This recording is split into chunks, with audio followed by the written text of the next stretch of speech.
Did you see that clip from Arise News? Professor Udenta was really going in on the APC's choice for their new national chairman. Oh yeah, I caught that. He was quite critical, wasn't he? Something about Professor Nentawe Goshwe Yilwatda's past role at INEC? Exactly.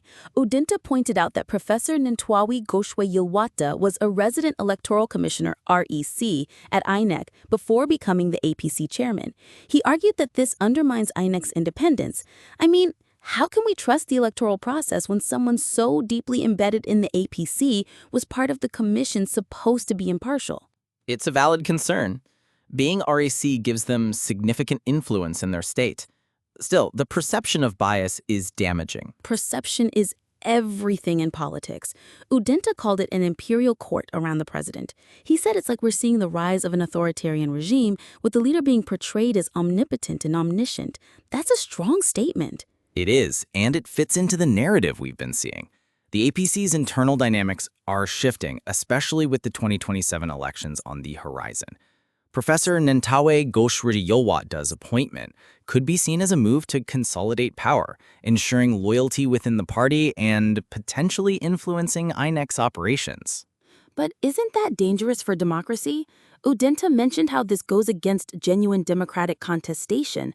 If the APC is already setting up shop like this, what hope do opposition parties have? It's a tough spot. The opposition is already feeling the heat. Remember, just last month, Ganduje resigned, and now Professor Nentawe Goshwe Yilwatda steps in.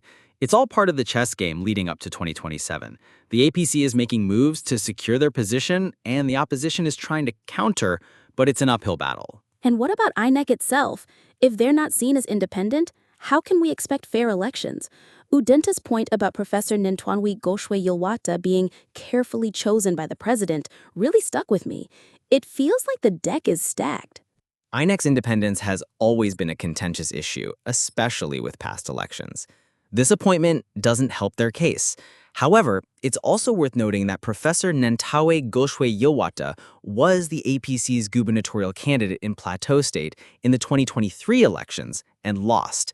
That might suggest INEC's processes can still override personal affiliations, but the optics are terrible. True, but optics matter. People are already skeptical.